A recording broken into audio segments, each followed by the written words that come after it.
మాట్లాడి మహిమ పొందమని సర్వశక్తిమంతుడైన యేసుక్రీస్తు నామం పేరట అడిగి వేడుకొని పొంది ఉన్నాం మా పరలోకపు తండ్రి. ఆమేన్. చదవబడిన లేఖన భాగం మనం గమనించినట్లయితే లూకా సువార్తలో 13వ అధ్యాయము 18వ వచనము 19వ వచనము మనం చదువుకున్నాం. ఆయన అనగా ప్రభు అయిన యేసుక్రీస్తు వారు మాట్లాడుతూ ఉన్నారు. ఏమని మాట్లాడుతున్నారంటే, దేవుని రాజ్యము దేనిని పోలి ఉన్నది, దేనితో దాన్ని పోల్తును. దేవుని రాజ్యము గురించి యేసుక్రీస్తు ప్రభుల వారు బోధిస్తూ ఉన్నారు. అసలు యేసుక్రీస్తు ప్రభుల వారు పరలోకములో దేవునితో పాటు ఆయన సమాన హోదాలో ఉండేవారు. అయితే ఆయన భూమి మీదకి దిగి వచ్చారు. ఎప్పుడు అంటే 2000 సంవత్సరముల క్రితం. ఇది 2026వ సంవత్సరం కదా. ఇప్పటి నుంచి కరెక్ట్గా 2000 సంవత్సరముల క్రితము మనం వెళ్ళినట్లయితే క్రీస్తు పూర్వము, క్రీస్తు శకము అనేవి మనకు తెలుస్తాయి. కరెక్ట్గా ఆ సమయంలో కాలమును విభజిస్తూ యేసుక్రీస్తు ప్రభుల వారు ఒక మనిషిగా, శరీరధారిగా, దావీదు కుమారుడిగా బెత్లెహేములో కన్య మరియ గర్భమున ఆయన జన్మించారు. దేవునికి స్తోత్రం కలుగునుగా. అయితే ఆయన పరలోకమును విడిచిపెట్టి భూమి మీదకు వచ్చారు. అయితే ఆయన గురి ఏమిటయ్యా అంటే, ప్రజలకు దేవుని రాజ్యము గురించి తెలియాలి. చాలా పర్పసెస్ నిమిత్తం ఆయన వచ్చారు. చాలా వివిధములైన కార్యముల నిమిత్తం ఆయన వచ్చారు. అయితే అందులోనే ప్రప్రథమముగా దేవుని రాజ్యమును గురించి ఆయన బోధించారు. అందులో కొన్ని మాటలు ఆయన మత్తయి సువార్తలోను, మార్కు సువార్తలోను, లూకా సువార్తలోను తెలియజేసుకుంటూ వచ్చారు. ఇక్కడ ఏమి రాస్తుందయ్యా అంటే, ఆయన దేవుని రాజ్యము దేనిని పోలి ఉన్నది, దేనితో దాన్ని పోల్తును అని ఆయన పోలికలు చెబుతూ ఉన్నారు. ఉపమాన భావములతో యేసుక్రీస్తు ప్రభుల వారు బోధించినట్లుగా మనకి బైబిల్ గ్రంథములలో కనబడుతుంది. అందులో భాగముగానే యేసుక్రీస్తు ప్రభుల వారు దేవుని రాజ్యాన్ని పోలుస్తూ ఉన్నారు. దేవుని రాజ్యము అంటే అది దేవునిది. ఆ రాజ్యం ఎవరిది? దేవునిది. ఆ రాజ్యములో దేవుడే రాజు, దేవుడే యజమానుడు, దేవుడే ప్రభువు, దేవుడే అధికారి. ఆ రాజ్యము గురించి యేసుక్రీస్తు ప్రభుల వారు చెబుతూ ఉన్నారు. దేవుని రాజ్యము అన్న, పరలోక రాజ్యము అన్న ఒక్కటే. జాగ్రత్తగా వినండి, వినటానికి ప్రయత్నం చేయండి. దేవుని రాజ్యము అన్న, పరలోక రాజ్యము అన్న ఒక్కటే. అయితే పరలోకములో పరలోక రాజ్యం, ఈ భూమి మీద దేవుని రాజ్యం. మరొకసారి చెప్తాను. పరలోకము ఇది భూలోకము, ఇది భూమి, ఇది భూలోకము. దీని కింద ఉన్నది పాతాళ లోకము, పైన ఉన్నది పరలోకము. బాప్తిస్మిచ్చి యోహాను మాట్లాడుతూ అన్నాడు, యోహాను సువార్తలో యేసుక్రీస్తు ప్రభు గురించి మాట్లాడుతూ చూడండి. యోహాను సువార్త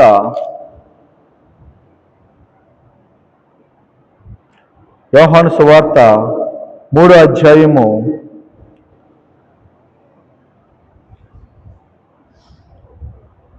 27వ వచనం నుండి నేను చదువుతున్నాను. చూడండి. 31వ వచనం చదువుతున్నాను డైరెక్ట్గా. 31వ వచనం, పైనుండి వచ్చేవాడు అందరికీ పైనున్నవాడు, భూమి నుండి వచ్చేవాడు భూ సంబంధి అయి భూ సంబంధమైన సంగతులను గురించి మాట్లాడును. పరలోకము నుండి వచ్చేవాడు అందరికీ పైగా నుండి తాను కన్న వాటిని గూర్చు విన్న వాటిని గూర్చు సాక్ష్యమిచ్చును. ఆయన సాక్ష్యము ఎవడును అంగీకరింపడు అని మాటలు ఎవరు చెబుతున్నారంటే, యేసుక్రీస్తు ప్రభుల వారి కంటే ఒక 6 నెలలు ముందు జన్మించిన బాప్తిస్మమిచ్చి యోహాన్ చెబుతూ ఉన్నాడు ఈ మాటలు. యేసుక్రీస్తు ప్రభుల వారు బాప్తిసం ఇచ్చి యోహాను దగ్గర బాప్తిసం పొందిన తర్వాత కొంతకాలము తర్వాత యేసుక్రీస్తు ప్రభుల వారు బాప్తిస్మములు ఇస్తూ ఉన్నారు. ఆ తర్వాత ఆయన శిష్యులు కూడా బాప్తిస్మం ఇవ్వటం అనేది జరుగుతూ ఉన్నది ఆ దినములలో. అప్పుడు యోహాను యేసుక్రీస్తు గురించి మాట్లాడుతూ పైనుండి వచ్చువాడు, ఎవరు పైనుండి వచ్చింది? పైన ఏముంది? పరలోకం ఉంది. పైనుండి ఎవరు వచ్చారు? యేసుక్రీస్తు వచ్చాడు. పైనుండి క్రిందకి వచ్చాడు. ఆయన పై లోకములో నుంచి, పర లోకములో నుంచి ఆయన భూ లోకములోనికి, అనగా క్రింది లోకములోనికి, అంటే పరలోకములో నుంచి ఇది భూలోకం అనేది ఇది క్రింది లోకం, దీనికి పైన లోకం పరలోకం. ఇప్పుడు భూమి మీద నుంచి కింద, దీని కింద ఉన్న లోకం పాతాళ లోకం. యేసుక్రీస్తును నమ్మకుండా ఎవరైతే చనిపోతే వారు పాతాళ లోకానికి వెళతారు. మనకు అర్థమయ్యే భాషలో యాసలో చెప్పాలంటే నరకానికి వెళ్ళిపోతారు. ఎందుకంటే వారి పాపములు క్షమించబడకుండానే వారు చనిపోయారు కనుక. పాపములు క్షమించటకు నాకు అధికారం ఉన్నదని చెప్పిన యేసుక్రీస్తు ప్రభువును తృణీకరించారు కనుక వారి పాపములలోనే ఉండి చనిపోయి వారు నరకానికి వెళ్ళిపోతారు. వారు ఎవరైనా కావచ్చు, గొప్పవారైనా, ధనవంతులైనా, మంచివారైనా, చెడ్డవారైనా, లేనివారైనా, ఉన్నవారైనా, బాగా చదువుకున్నవారైనా, చదువు లేనివారైనా, ఆడవారైనా, మగవారైనా, ఎవరైనా కావచ్చు, వారు పాతాళ లోకానికి వెళ్ళిపోతారు. సరే, ఆ లోకం గురించి తర్వాత మాట్లాడుకుందాం, మన సబ్జెక్ట్ అది కాదు. అయితే పైనున్న లోకం పరలోకం, అక్కడ నుండి క్రింది లోకానికి వచ్చాడు యేసుక్రీస్తు. అదే భూలోకం, మనం నివసిస్తూ ఉన్న లోకం. మనుషులముగా, మానవులముగా మనం జన్మించి జీవిస్తూ ఉన్న ఈ లోకంలోనికి 2000 సంవత్సరముల క్రితం ఆయన దిగి వచ్చారు. పైనుండి వచ్చేవాడు, అందరికీ పైనున్నవాడు, అందరికీ పైనున్నాడు యేసుక్రీస్తు ప్రభులవాడు. మీకు అర్థమవుతుందా? అందరికీ పైనున్నవాడు, అందరికీ పైనున్నవాడు పైనున్న విషయాలు బోధిస్తాడు. క్రింద ఉన్నవాడు క్రింద వాటినే వెతుక్కుంటూ, క్రింద వాటి విషయాల కొరకు తాపత్రయపడుతూ, క్రింద వాటి విషయాల్లో మునిగి తేలుతూ, ఉల్లసిస్తూ, ఉత్సహిస్తూ, ఆనందిస్తూ, క్రింది వాటిలోనే వారి వారి జీవితాలను ముగించే వారిగా చాలా మంది ఉంటూ ఉన్నారు. అయితే యేసుక్రీస్తు అందరికన్నా పైనున్నవాడు. ఎఫెసీయులకు రాసిన పత్రికలోను, ఫిలిప్పీలకు రాసిన పత్రికలోను అన్ని నామముల కన్నా పైనామము కలిగిన వాడు, అందరికన్నా ఉన్నతుడు, సర్వోన్నతుడు, అన్ని అధికారముల కన్నా పై అధికారం కలిగిన వాడు యేసుక్రీస్తు అని పౌలు గారు చెబుతారు. అది ఎప్పుడు? శిలువ మ్రాణ మీద యేసుక్రీస్తు చనిపోయి సమాధి చేయబడి 3వ దినమున తిరిగి లేచిన తర్వాత పరలోకమునకు వెళ్లి తండ్రి కుడి పార్శ్వమున ఆసీనుడై ఉన్నవారి తర్వాత పౌలు గారికి ఇవ్వబడిన దర్శనములను బట్టి, ఆయనకి ఇవ్వబడిన ప్రత్యక్షతలను బట్టి ఆయన చెప్పాడు. కానీ ఈ మాటలు యేసుక్రీస్తు భూమి మీద ఇంకా నరుడిగా జీవిస్తూ ఉన్న దినములలో యోహాను గారు చెబుతున్నారు. ఆయనకి ఇవ్వబడిన ప్రత్యక్షతలలో పైనుండి వచ్చాడయ్యా యేసుక్రీస్తు, పైనుండి వచ్చాడు, ఆయన పైనున్నవాడు, ఆయన పై సంగతులే చెబుతాడు. చూడండి, పరలోకము నుండి వచ్చేవాడు అందరికీ పైగా నుండి, పరలోకం నుండి వచ్చాడు యేసు ప్రభు భూమి మీదకి. పరలోకం అనేది పైన ఉన్నది, ఆయన పైనుండి వచ్చాడు, ఆయన అందరికన్నా పైనున్నవాడు, అందుకే పైనున్న సంగతులే చెబుతాడు. తాను కన్నవాటిని గూర్చి, విన్నవాటిని గూర్చి సాక్ష్యమిచ్చును. తాను కన్నవాటిని గూర్చి, విన్నవాటిని గూర్చి సాక్ష్యమిచ్చును. యేసుక్రీస్తు ప్రభుల వారు భూమి మీదకి వచ్చిన తర్వాత ఆయన చేసిన పనులలో, కార్యములలో, బోధలలో అత్యధికముగా ఆయన తెలియజేసింది, బోధించింది ఏమిటయ్యా అంటే పైనున్న రాజ్యము గురించి. అదే పరలోక రాజ్యం, దానిని దేవుని రాజ్యము అని చెబుతూ ఉన్నది బైబిల్. దేవునికి స్తోత్రం కలుగును గాక. దేవుని రాజ్యము. అందుకే మనం చదువుకున్న వచనములో ఆయన, అనగా యేసుక్రీస్తు ప్రభుల వారు, దేవుని రాజ్యము దేనిని పోలి ఉన్నది, ఆయన పోలికలోకి చెబుతూ ఉన్నాడు. ఎందుకంటే ఆ యొక్క రాజ్యము చాలా గొప్పది, చాలా ఉన్నతమైనది. యేసుక్రీస్తు ఉన్నతమైన వాడు, పైనున్నవాడు. ఆ లోకము పైనున్న లోకము, ఆ రాజ్యము పైనున్న రాజ్యము, అది దేవుని రాజ్యము. అందరికన్నా ఉన్నతుడు, సర్వోన్నతుడు దేవుడు. అయితే పైనున్న విషయాలు అర్థం చేసుకునేంత జ్ఞానం మనకి ఉండకపోవచ్చు, చెప్పాలంటే లేదు కూడా. ఎందుకంటే మనం భూ సంబంధులము కదా, భూలోకంలో జన్మించి ఉన్నాం, మన తల్లుల గర్భముల్లో మనం పుట్టాము కదా. మన యొక్క జీవితం అనేది మానవ జీవితం భూ సంబంధమైన జీవితం కదా. ఇంకా చెప్పాలంటే మట్టి లోకము కదా. కానీ యేసుక్రీస్తు వచ్చింది మహిమ లోకం నుంచి కదా. ఆ మహిమను గురించిన ప్రత్యక్షతలు మనకు అర్థం కావాలంటే ఈ మట్టి లోకములో ఉన్న విషయములని ఎత్తి చూపుతూ వాటిని బోధించాడు యేసుక్రీస్తు ప్రభుల వారు. దేవునికి స్తోత్రం కలుగునేగా. ఇప్పుడు బాగా చిన్నపిల్లవాడిని పిలిచి పెద్ద పెద్ద విషయాలు చెప్పామనుకోండి, వారికి అర్థం కాకపోవచ్చు. ఉదాహరణకి ఒక చంటి కుర్రోడిని, లేకపోతే ఒక చిన్న పిల్లోడిని, ఒక 2-3 సంవత్సరాలు లేకపోతే ఒక 5 సంవత్సరాలు బిడ్డలను పిలిచి, విమానం అలా ఉంటుంది, ఇలా ఉంటుంది, దానికి రెక్కలు ఉంటాయి, అయ్యి ఉంటాయంటే వాడి అర్థం చేసుకోలేకపోవచ్చు, వేరేగా అర్థం చేసుకోవచ్చు. అప్పుడు వాడు వాడుకునే చిన్న బొమ్మ విమానం చూపించి, ఇది చిన్నదిరా, నువ్వు చిన్నపిల్లోడు కాబట్టి చిన్నది కొనిచ్చావు నీకు, అయితే అసలు విమానం అనేది పెద్దది, అది ఇలా చిన్నగా ఉండదు, నువ్వు ఇప్పుడు ఈ చిన్నదాని మీద కూర్చోవడానికి కూడా కుదరదు, కానీ ఆ పెద్ద విమానంలో కొన్ని 10 మంది లేదా 100 మంది కూర్చోవచ్చు, అది చాలా పెద్దది, అది చాలా పైకి ఎత్తుగా ఎగురుతుంది, చాలా దూర ప్రాంతాలకు వెళుతుంది, అయితే ఇది ఎగరదు, ఇది ఎక్కడే ఉంటుంది. మీకు అర్థమవుతుందా? పోలిక.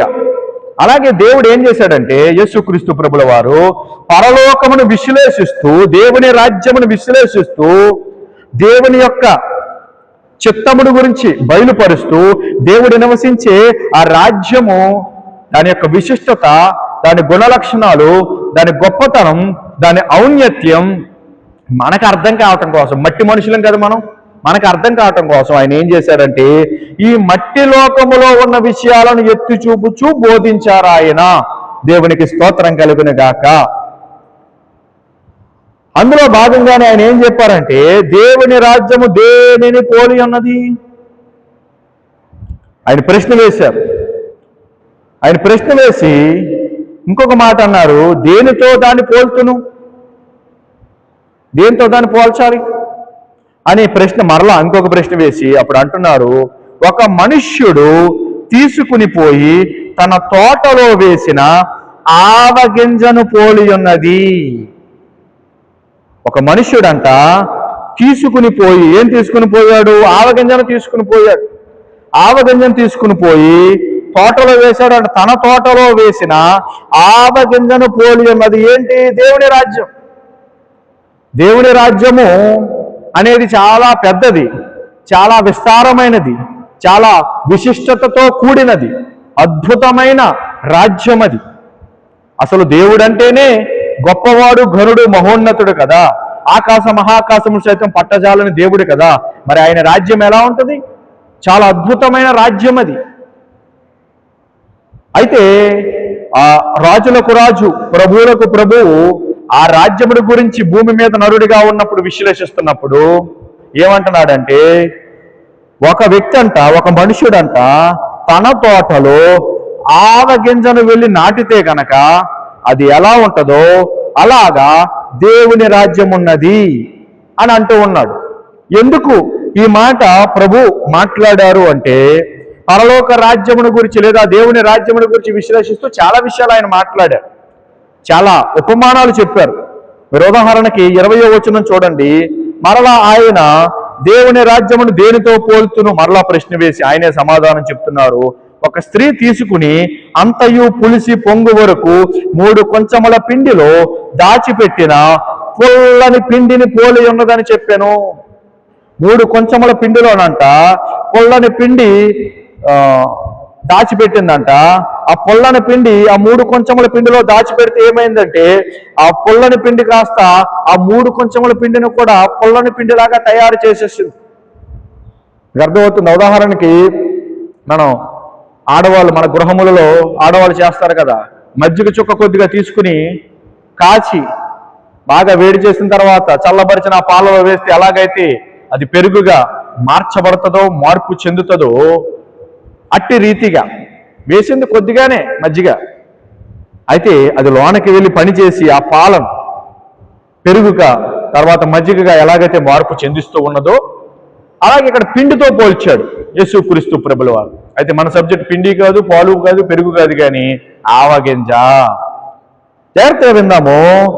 తన తోటలో వేసిన ఆవగింజను పోలి ఉన్నదంట. నా వైపు శ్రద్ధగా చూడండి. ఒక మనుష్యుడు తీసుకుని పోయాడంటే ఆవగింజ. ఆవగింజ అంటే ఎంత ఉంటుందండి? ఆవగింజ అంటే ఆవాలంటాం కదా మనం. ఎంత సైజు ఉంటుంది? చాలా చిన్నది, ఒక ఇసుక రేణు వంత, చాలా చిన్నది. అది సరిగ్గా ఇలా ఏళ్ళతో ఇలా మూస్తే కనపడదు కూడా. అటువంటి దానిని తీసుకుని వెళ్ళి ఒక మనుషుడు ఏం చేశాడంటే తన తోటలో దాచిపెట్టాడంట, లేకపోతే తన తోటలో నాటాడంట. తన తోటలో వేశాడు అంటే ఇలా వేసి పాడేశాడని కాదు, నాటాడు. ఆవగింజను పోలి ఉన్నది, అది పెరిగి వృక్షమాయను. ఆ గింజ వృక్షమయ్యింది అంటే ఆ గింజ మొలకెత్తి మొక్కగా మారి అలా ఎదిగి ఎదిగి ఎదిగి పెద్ద వృక్షమైందంట. ఆకాశ పక్షులు దాని కొమ్మల యందు నివసించిన నేను. ఆకాశ పక్షులు వచ్చి, జాగ్రత్తగా వినండి, ఆకాశ పక్షులు వచ్చి ఆ వృక్షము యొక్క కొమ్మల మీద నివసించాయంట. ఆవగింజతో పోలుస్తూ అది పెద్ద వృక్షమైంది. అయితే మామూలుగా ఆవగింజ అనేది ఒక చిన్ని మొక్క అవుతుంది అని మనకు తెలుసు అంతే.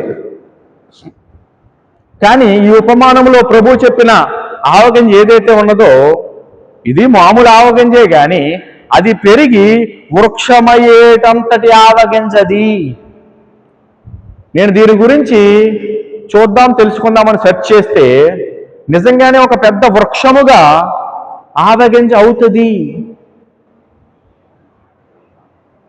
అది ఎప్పుడైనా వీలైతే దాని గురించి చూద్దాం. కానీ ఇక్కడ మన సబ్జెక్ట్ ఏంటంటే ఆ ఆవగింజను పోలిన దేవుని రాజ్యముల గురించి మనం తెలుసుకోవాలి.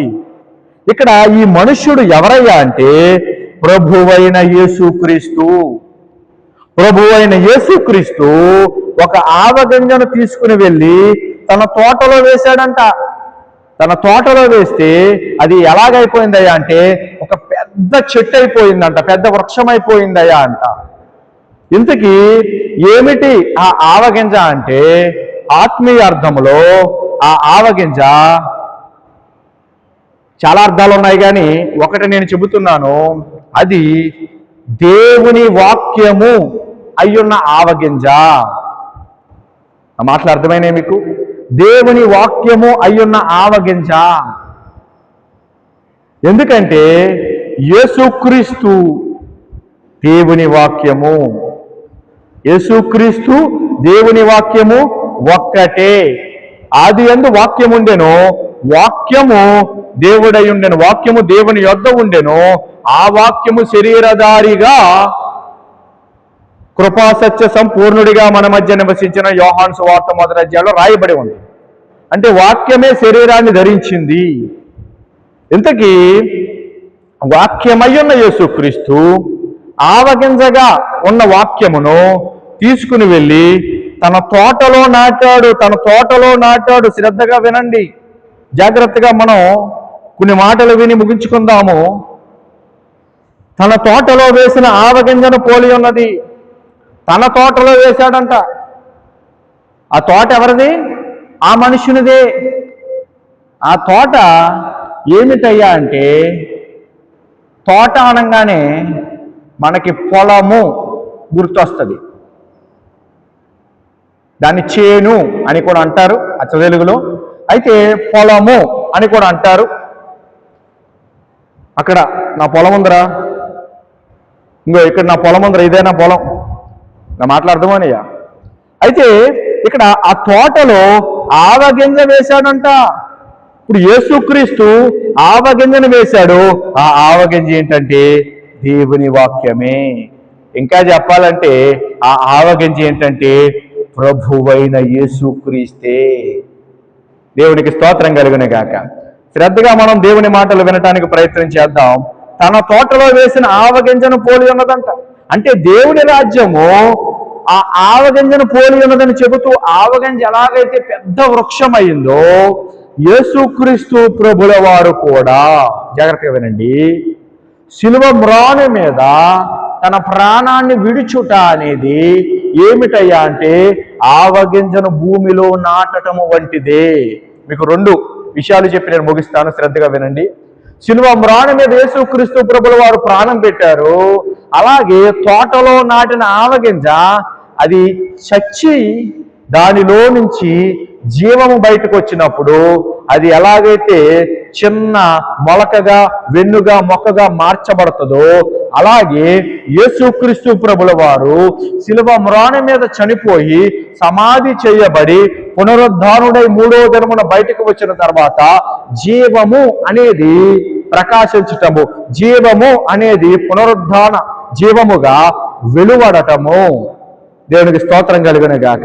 దేవుని రాజ్యము విస్తరించటానికి ఆవగింజ ఎలాగైతే మొలకగా వచ్చి ఎదిగిందో, అలాగే మొట్టమొదటిగా యేసుక్రీస్తు ప్రభుల వారు శిలువ మ్రాణి మీద చనిపోయి తిరిగి లేచిన తర్వాత ఆయన ద్వారా ఆ రాజ్యం ఏమైందయ్యా అంటే విస్తరించింది. దేవునికి స్తోత్రం కలుగును గాక. విస్తరించింది, ఈ భూమి అంతా విస్తరించింది. అది ఒక వ్యాఖ్యానం మనసులో పెట్టుకోండి. రెండోది ఏమిటంటే దేవుని వాక్యము అనగా యేసుక్రీస్తే. అయితే యేసుక్రీస్తు ఎలాగైతే ఆవగింజను భూమిలో నాటాడో, లేకపోతే ఆ తోటలో వేశాడో, ఆ మనుష్యుడు అంటే యేసుక్రీస్తు అని చెప్పాను కదా. యేసుక్రీస్తుకున్న మరొక పేరు మనుష్య కుమారుడు అని రాసి ఉంటుంది మార్కు సువార్తలో. అయితే ఆ మనుషుడు అనగా యేసుక్రీస్తు ప్రభుల వారు వాక్యాన్ని ఎక్కడ దాచారు అంటే తోటలో దాచారు, తోటలో నాటారు. ఆ నాటబడిన ఆ యొక్క తోటలో ఉన్న ఆ యొక్క గింజ అది కొద్ది కొద్దిగా ఎదుగుతూ ఎదుగుతూ ఎదుగుతూ ఎదుగుతూ ఎదుగుతూ ఎదుగుతూ ఒక మొక్కగా మార్పు చెంది తర్వాత ఒక చెట్టుగా, ఒక పెద్ద వృక్షముగా మార్పు చెందినట్లే దేవుడు అనగా ప్రభు అయిన యేసుక్రీస్తు మనలో విత్తిన వాక్యము, మనకు అనుగ్రహించిన వాక్యము, ఇంకా చెప్పాలంటే మనమే ఆయన తోట. దేవునికి స్తోత్రం కలుగునే గాక. మనమే ఆయన తోట, మనమే ఆయన చేను, మనమే ఆయన పొలము. అర్థమైందా? అందుకే ఇర్మియా గ్రంథంలో అన్నాడు, మీ బీడు భూములను దున్నుడి అన్నాడు. ఏమన్నాడు? మీ బీడు భూములను దున్నండి అన్నాడు. ఎందుకు బీడు భూములను దున్నాలి? బీడు భూములను దున్నితే అక్కడ ఏం జరుగుతుందయ్యా అంటే భూమి సెటరేట్ అవుతుంది. దేవునికి స్తోత్రం కలుగునే గాక. భూమి ఏమవుతుంది? సెటరేట్ అవుతుంది. ఇప్పుడు ఎవరైనా పొలం పండించేటప్పుడు అది ఎలాగా వాళ్ళు చూసుకుంటారంటే దాన్ని బాగా దున్నుతారు. దున్నిన తర్వాత దానికి బాగా నీరు పెట్టి ఆ తర్వాత వాళ్ళు ఏం చేస్తారయ్యా అంటే దానిని వాడతారు. ఏ విధంగా?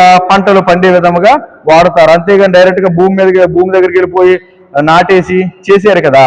అలాగే ఇక్కడ దేవుడు ఏమంటున్నాడంటే ఇర్మియా పుస్తకంలో మీ బీడు భూములను దున్నండి అంటున్నాడు. దేవునికి స్తోత్రం కలుగునుగాక.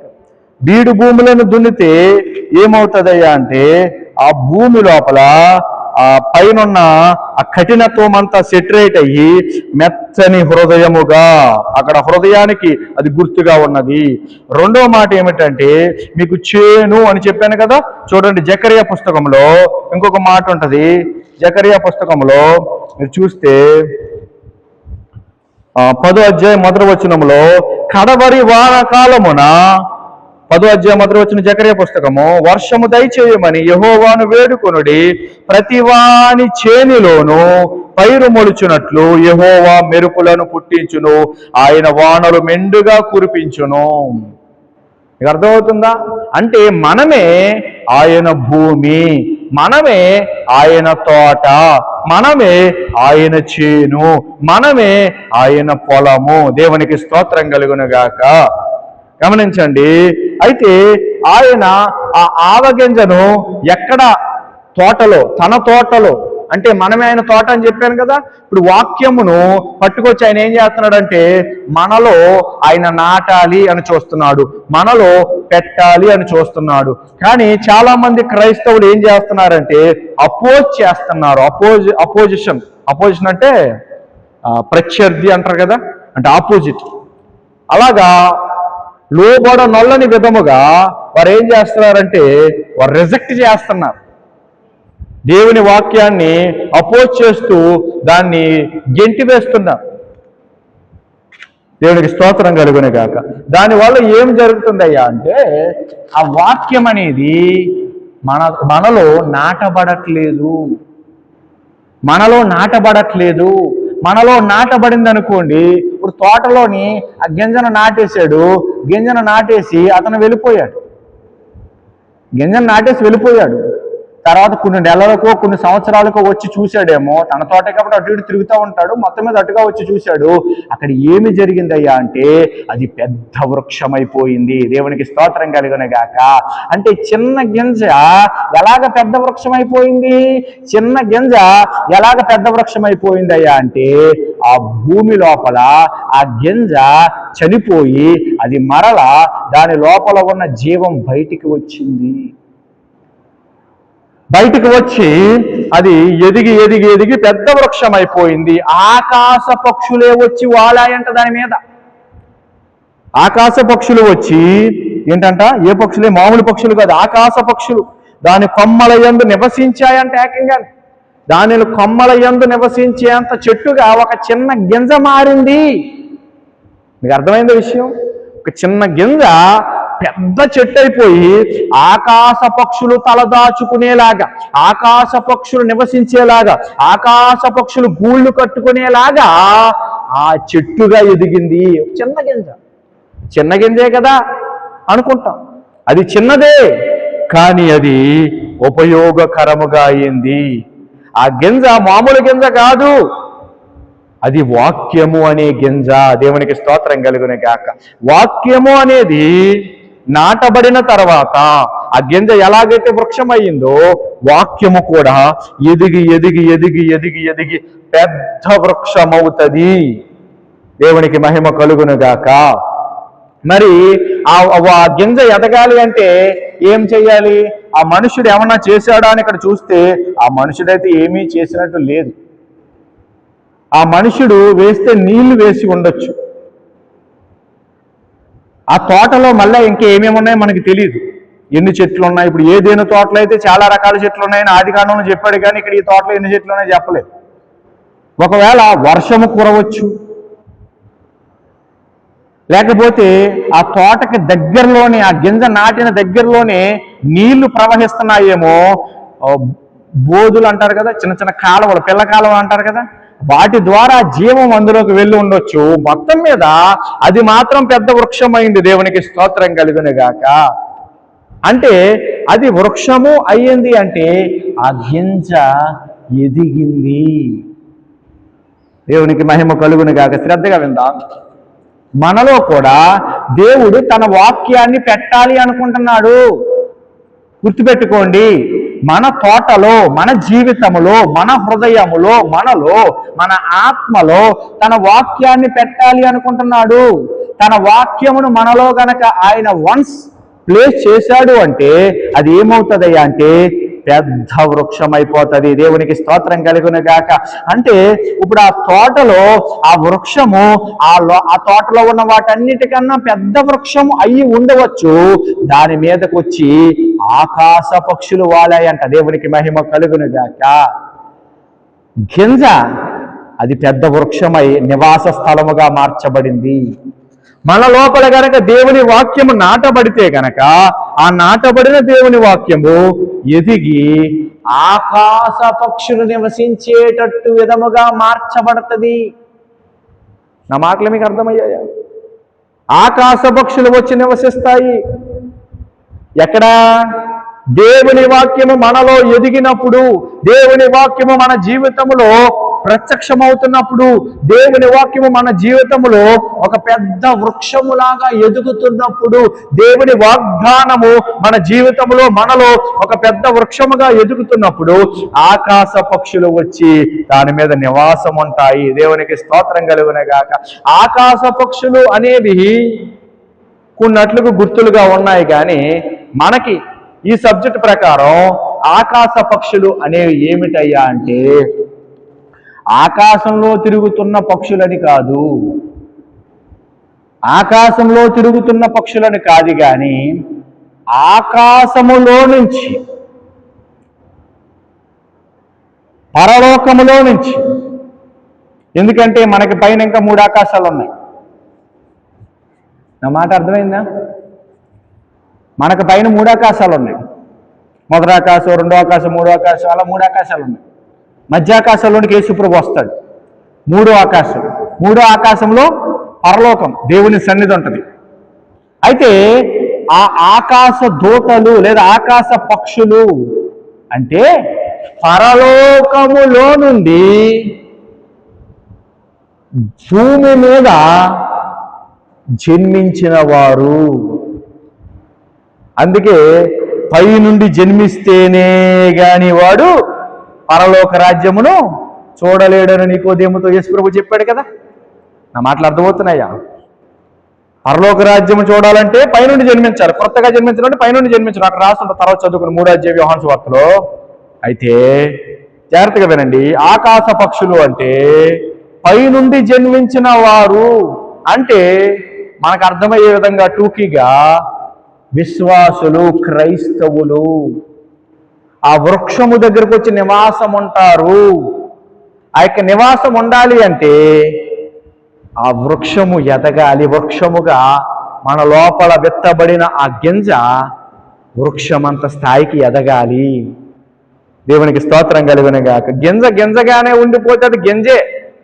ఆ గింజ తర్వాత ఎందుకు పనికిరాదు గింజగా ఉండిపోతే. కానీ గింజ వృక్షమైతే అనేక గింజలు ఇస్తుంది. అనేక గింజలు ఇస్తుంది. అనేక గింజలు ఇవ్వటం మాత్రమే కాదు, ఆ పెద్ద వృక్షముగా అవుతుంది.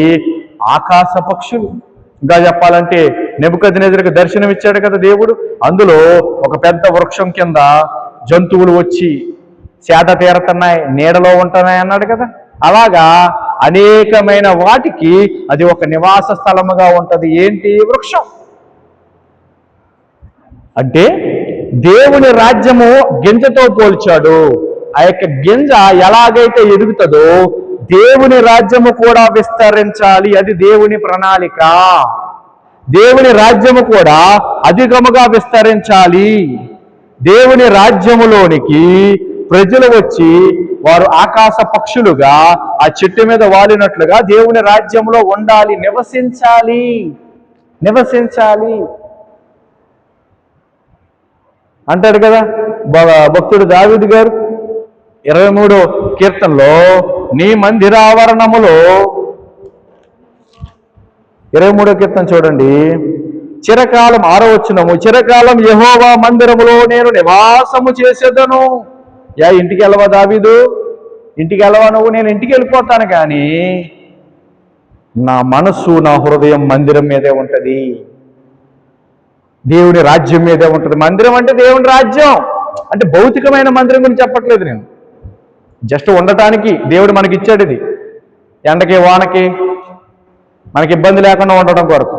కానీ ఆత్మ సంబంధమైన మందిరం, అదే దేవుని రాజ్యం, అనగా సంఘం. దేవునికి స్తోత్రం కలుగునే గాక. గమనించండి బిడ్డలారా, నేను ముగిస్తాను.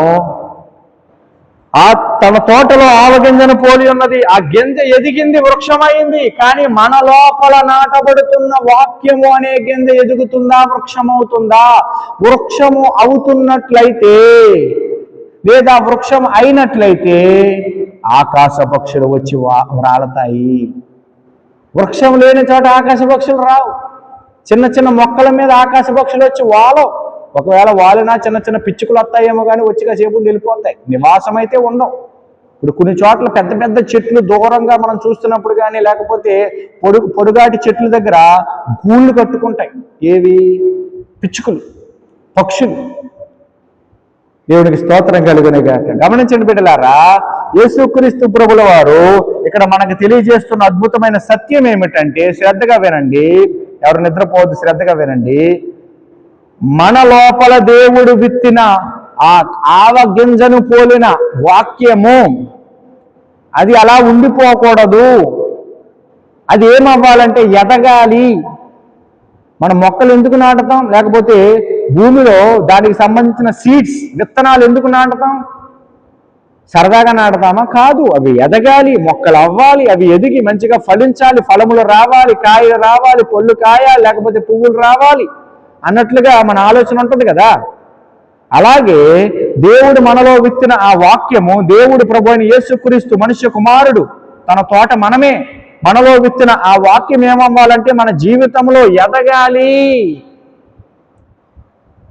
ఇక్కడే మీకు ఒక రహస్యం చెప్తాను. ఒకటి మాత్రమే కాదు, ఆయన చాలా విత్తనాలు మనలో నాటాలి అనుకుంటున్నాడు. ఏదేని తోట దానికి సాదృశ్యం. ఏదేని తోట విశ్వాసికి సాదృశ్యం, ఏదేని తోట సంఘానికి సాదృశ్యం, ఏదేని తోట దేవుని రాజ్యానికి సాదృశ్యం. దేవునికి స్తోత్రం కలుగును గాక. గమనించండి బిడ్డలారా, యేసుక్రీస్తు ప్రభుల వారు మనలో పెట్టిన ఆ వాక్యం అనే విత్తనము ఎదిగి బహుగా విస్తారమైన పెద్ద వృక్షముగా అవ్వాలి, దాని మీదకి ఆకాశ పక్షులు వచ్చి నివాసం ఉండాలి అని దేవుడు కోరుకుంటున్నాడు. మరి అట్టి విధముగా మనం ఉంటున్నామా? మనలో విత్తబడిన వాక్యము అట్టి విధముగా ఫలించటానికి మనం దాని విషయమై ఏమి చేస్తున్నాం? దాని విషయమై ఏం చేస్తున్నాం? మొదటిది 3 పాయింట్లు చెప్తాను, శ్రద్ధగా వినండి. మొదటిది, మనము మన లోపల యేసుక్రీస్తు నాటుతున్న విత్తనములను, వాక్యములను నాటించుకోవాలి మొట్టమొదట. ఆ మాట అర్థమైందా మీకు? నాటించుకోవాలి మనం. నా హృదయంలో నీ వాక్యమును పెట్టు ప్రభువా, నా హృదయములో నీ వాగ్దానమును పెట్టు ప్రభువా, నా హృదయములో నీ చిత్తమును ప్రత్యక్షపరచు ప్రభువా, నా హృదయములో నాలో నీ యొక్క నీ యొక్క వాగ్దాన విషయమే, నా జీవితం పట్ల మీ చిత్తం విషయమే దాన్ని నాకు బయలుపరచు ప్రభువా అని అడగాలి మనం. మీకు అర్థమవుతుందా? అదే వాక్యం విత్తటం, అదే విత్తనం. ఇప్పుడు యేసుప్రభు అడుగుతున్నాడు, నా గురించి వాళ్ళేమనుకున్నారు వీళ్ళేమనుకున్నారంటే, పేతురు గారు వచ్చి నీవు సజీవుడైన దేవుని కుమారుడవు అని అంటే వెంటనే యేసుప్రభు అన్నారు, పరలోకమందున్న నా తండ్రి నీకు బయలుపరిచాడు తప్ప రక్తమాంసములు లేకపోతే శరీరులు నరమాత్రులు నీకు బయలుపరచలేదు అన్నాడు యేసుప్రభు. అర్థమవుతుంది? అంటే బయలుపరచటం, వాక్యము లేకపోతే ప్రత్యక్షపరచబడటం, రివీల్ చేయటం, ప్రత్యక్షత, దర్శనం, వాక్యము, వాగ్దానం అవన్నీ ఆ గింజలోకి వచ్చేస్తాయి. గింజ పోలిక మనలోకి వచ్చినది అది ఏమవ్వాలంటే అది మరింతగా ఎదగాలి, మరింతగా పెరగాలి. పెరగలేదనుకోండి అది అలాగే ఉండిపోతుంది. అది అలా ఉండిపోతే నిరుపయోగమైపోతుంది. దేవునికి స్తోత్రం కలుగును గాక. కొన్ని మొక్కలు నాటుతారు, అవి ఎదగకుండా అలా ఉండిపోతే వాటిని పీకేస్తారు. కొన్ని గింజలు వేస్తారు, అవి మొక్కల స్థాయికి వస్తాయి, ఫలించవు, వాటిని కూడా పీకేస్తారు. ఎవరు? మనుష్యులు. అలాగే ఏం జరుగుతుందంటే మనలోకి విత్తబడిన వాక్యము కొద్దిగా ఎదిగి ఆగిపోవటం కాదు, అది పెద్ద వృక్షం అవ్వాలి. అర్థమవుతుంది మీకు? మనలో పెట్టిన ఆ ఆత్మ సంబంధమైన వాగ్దానము లేకపోతే వాక్యమో లేకపోతే దేవుని ప్రత్యక్షతో అది ఏమవ్వాలంటే పెద్దదవ్వాలి. ఆ క్రమములో దేవుని రాజ్య విస్తరణ జరుగుతుంది. అర్థమవుతుంది మీకు? దేవుని రాజ్య విస్తరణ. యేసుప్రభు నేను టాపిక్ మర్చిపోలేదు, శ్రద్ధగా వినండి. దేవుని రాజ్యమును పోలుస్తూ ఈ మాటలు చెప్పాడు. మనము అందుకే పౌలు గారు ఏమన్నాడు తెలుసా? మీరు భోజనం చేసిన, పానం చేసిన, ఏంటంట? భోజనం చేసిన, పానం చేసిన, దేం చేసినా సరే దేవుని రాజ్య మహిమార్థమై లేకపోతే దేవుని మహిమార్థమై చేయండి అన్నాడు. అంటే మనము ఏమి చేస్తా ఉన్నా దేవుని మహిమను వెతికే వారముగా ఉండాలి. దేవునికి మహిమ వచ్చే విధముగా మనం ఉండాలి. దేవునికి స్తోత్రం కలుగును గాక. మరి ఏమి చేసినా అన్నప్పుడు మరి లోపల మనకి దేవుడు బయలుపరిచిన దాని విషయమై మనం దేవుని రాజ్యం విషయమై మనం ఏం చేస్తున్నాం? రెండో పాయింట్ ఏమిటంటే, మొదటిది మనం అంగీకరించాలి. అంగీకరించిన తర్వాత దాని విషయమై మనము ధ్యానము కలిగి ఉండాలి, దాని విషయమై ఆలోచన కలిగి ఉండాలి. దానిని మనము ఇంకా మరింతగా వృద్ధి అయ్యే విధంగా మనం ఏం చేయాలయ్యా అంటే నీరు పోయాలి. మనకు అర్థమయ్యే భాషలో విత్తనానికి ఎలాగైతే నీరు పోస్తూ ఉంటే అది చిన్న మొక్క అవుతుంది, ఆ మొక్కకి నీరు పోస్తూ ఉంటే ఎదుగుతుందో నీరు పోయాలి. మళ్ళా నీళ్ళు అంటే వాక్యమే, మళ్ళా నీరంటే వాక్యమే. ఇంకా చెప్పాలంటే ప్రార్థన. అప్పుడు ఏమవుతుందంటే అది కొద్ది కొద్దిగా ఎదుగుతుంది. ఎదుగుతుంది. ఆ ఎదిగింది ఏమవుతుందంటే మన జీవితంలో ప్రత్యక్షమవుతూ పెద్ద వృక్షం అవుతుంది. పెద్ద వృక్షం అవుతుంది అంటే దేవుని రాజ్యం అనేది విస్తరణ జరుగుతుంది. ఎలా జరుగుతుందయ్యా అంటే ఉదాహరణకి నువ్వు ఏదైనా ఉద్యోగం చేస్తున్నావు అనుకో, దేవుడు నీతో మాట్లాడాడు, నీతో మాట్లాడిన మాట నువ్వు అంగీకరించావు, అంగీకరించిన మాట నీవు ధ్యానం చేస్తా, ప్రార్థన చేస్తా, దానికి నీరు పోస్తున్నావు. డైలీ నీరు పోయటం అంటే అదే ధ్యానం చేయటం, ప్రార్థన చేయటం. అలా డైలీ జరుగుతున్నప్పుడు ఏం జరుగుతుందంటే అది ఎదుగుతూ ఎదుగుతూ ఎదుగుతూ మొదలవుతుంది. ఎదుగుతూ ఎదుగుతూ ఎక్కడి దాకా వెళ్ళాలి? వృక్షం అవ్వాలి. వృక్షమయ్యే స్థితి దాకా వెళుతూ ఉండగా అప్పుడు ఏం జరుగుతుందయ్యా అంటే ముందు ఆ గింజనే దేవుని రాజ్యంగా పోల్చాడు కదా దేవుడు. అయితే ఆ లోన ఉన్న గింజ ఎదుగుతూ ఉన్న క్రమములో ముందు నీలో దేవుని రాజ్య విస్తరణ మొదలవుతుంది. ఆ వృక్షమే దేవుని రాజ్యానికి సాదృశ్యంగా ఉన్నది కదా. అప్పుడు నీ జీవితంలో ఆ రాజ్యము, ఆ వాక్యము, దేవుడు నీకు ఇచ్చినది, అవి నాటిన విత్తనము ప్రత్యక్షపరచబడుతున్నప్పుడు ఏమవుతుందయ్యా అంటే అనేకులు నీ వైపు చూచి నీ యొద్దకు వస్తారు. అనేకులు నీ వైపు చూచి నీ యొద్దకు వస్తారు. దానినే యెషయా 60 అధ్యాయం 1వ వచనములో నీకు వెలుగు వచ్చి ఉన్నది, లెంబు తేజరిల్లుము, యెహోవా మహిమ నీ మీద ప్రకాశించింది అన్నాడు. ఆ కింద వచనాల్లో జనములు నీ వెలుగునకు వస్తారు, రాజులు నీ ఉదయకాంతికి వస్తారు. మహిమే వెలుగు, మహిమే ఉదయకాంతి, మహిమే ఆ జనములను తీసుకుని వస్తుంది, అనగా ఆకాశ పక్షులను తీసుకుని వస్తుంది. అనగా ఆ యొక్క ప్రకాశము మరింతగా, ఇప్పుడు ఒక చిన్న మొక్క ఇక్కడ నాటేమనుకోండి, చుట్టుపక్కల ఉన్న వాళ్ళకి కనపడదు.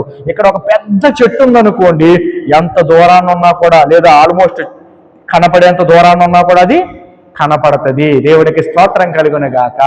అందుకు నేను చెప్పొచ్చే విషయం ఏంటంటే అట్టి విధముగా మొదటి విషయం ఏంటంటే మనం అంగీకరించాలి. రెండో విషయం ఏమిటంటే మనము నీరు పోయాలి. మూడో విషయం ఏమిటయ్యా అంటే అది ఎదిగేంత వరకు ఓపిక పట్టాలి. ఓపిక పట్టాలి. నువ్వు విత్తనం వేసిన వెంటనే చెట్టు వచ్చేది. నువ్వు విత్తనం వేసిన వెంటనే కనీసం మొలక కూడా రాదు. నువ్వు విత్తనం వేసిన వెంటనే మొలక 2 రోజులకు 3 రోజులకు రావచ్చు, ఒక్కోసారి నెక్స్ట్ డేకి వచ్చేస్తుంది కొన్ని విత్తనాల విషయమై. అయితే ఆ మొలక చెట్టు అయిపోతే వెంటనే అది కొద్ది కొద్దిగా డే బై డే అలా ఎదుగుతూనే ఉంటుంది, ఆగదు. కానీ దాని ఎదుగుదలకు నువ్వు ఆటంకం చెప్పకూడదు, దాని ఎదుగుదలకు నువ్వు అడ్డు నిలవకూడదు. నువ్వు దాన్ని ప్రోత్సహించాలి, నీవు దాన్ని అంగీకరించాలి. నీవు ఎదుగుతుంది కదా. ఇప్పుడు ఆ తోటలోని ఆవగింజ ఒక మొక్క అయిన తర్వాత, లేదా కొంచెం ఒక 6 అడుగుల కొంచెం చిన్న సైజు చెట్టు మొక్క అయిన తర్వాత ఆ తోటమాలు వచ్చి నరికేసాడు అనుకో, ఏమవుతుంది? ఉపయోగం ఉండదు. ఓపిక పట్టాలి. ఆ ఓపికలో ఏం జరుగుతుందయ్యా అంటే కొన్ని సంవత్సరాలకు లేదా కొన్ని నెలలకు ఒక చెట్టు మనకి కనబడుతుంది. ఒక చెట్టు కనబడటమే కాదు, అది ఒక పెద్ద వృక్షం అవుతుంది. అంటే మన జీవితంలో ఎదుగుదల కనబడుతుంది. దేవునికి స్తోత్రం కలుగునుగా. మన జీవితంలో ఎదుగుదల కనబడుతుంది. ఎదుగుదల ఎప్పుడైతే కనబడిందో, మనకు సామెత ఉంది కదా, బెల్లం ఉన్న చోటకి ఈగలు వస్తాయని, చీమలు వస్తాయని. అలాగా మన దగ్గరికి ఏమొస్తాయంటే ఆకాశ పక్షులు వస్తాయి. మనం ఎలా ఉంటామంటే దేవుని రాజ్య విస్తరణలో భాగమవుతాము. దేవునికి స్తోత్రం కలుగునుగా. ఇంకా చాలా విషయాలు ఉన్నాయి కానీ సమయం లేదు. ఈ 3 మాటలు మనసులో పెట్టుకోండి, హృదయంలో పెట్టుకోండి. మొదటిది ఏంటంటే దేవుని వాక్యాన్ని మనం అంగీకరించి హృదయంలో చేర్చుకోవాలి. అది దర్శనమో ప్రత్యక్షతో, మొత్తం మీద అదొక గింజ. మనమే తోట, మనమే భూమి, మన హృదయమే భూమి. రెండో విషయం ఏమిటంటే ఆ నీరు డైలీ పోస్తూ ఉండాలి ఆ గింజకి. అంటే మన లోపల ఉన్న వాక్యం అనే విత్తనము ఎదిగేలాగా మనము ప్రోత్సహించాలి వాక్యాన్ని. ఎలాగా? ధ్యానించుట ద్వారా, ప్రార్థించుట ద్వారా, దాని గురించి ఆలోచించుట ద్వారా, దానిని మర్చిపోకుండా పక్కన పెట్టేయకుండా దాని గురించి పదే పదే ధ్యానించుట ద్వారా, కీర్తన మొదటి కీర్తనలో అన్నాడు కదా, దివారాత్రము దానిని ధ్యానించువాడు ధన్యుడు, అతడు నీటి కాలవల యోరన నాటబడినదై ఆకు వాడక తన కాలమందు, ఈ కాలమందు తన కాలమందు. మనం యేసుప్రభు తోట, మనకు కాలం ఉంది, ఫలించే కాలం, తన కాలమందు. అది యెషయా 60 చివరి వచనంలో చెప్తాడు, తగిన కాలమందు. ఆదికాండం 18 చెప్తాడు, నిర్ణయ కాలమందు. హబక్కూకు పుస్తకం 1 చెప్తాడు, మరలా అక్కడ కూడా నిర్ణయ కాలమందు. అందుకు నేను చెప్పొచ్చే విషయం ఏంటంటే, అప్పుడు ఫలింపు వస్తుంది. ఆకు వాడక తన కాలమందు ఫలమిచ్చు చెట్టు వలే.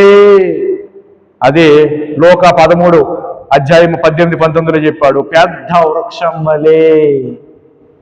దేవునికి స్తోత్రం కలుగును గాక. ఆకాశ పక్షులు వచ్చి వాళ్తాయి, నివాసం ఉంటాయి, ఏకంగా నివాసం ఉంటాయి. అట్టి విధముగా మనము మూడో విషయం ఏమిటంటే, ఓపిక కలిగి ముందుకు కొనసాగిపోదాం. ఈ 3 మాటలు మనసులో పెట్టుకోండి. గింజ గింజగా ఉంటే పాడైపోతుంది, గింజ భూమిలోకి వెళ్తే పని జరుగుతుంది, గింజ భూమిలోకి వెళ్ళిన తర్వాత వృక్షం అయ్యేంత వరకు ఓపిక పడితే ఫలితము కనబడుతుంది. దేవుడు ఈ కొద్ది మాటలు మన వినికిడిలో ఆశీర్వదించును గాక. ప్రార్థన చేసుకుందాం. అందరూ కనులు మూసుకోండి. సర్వశక్తి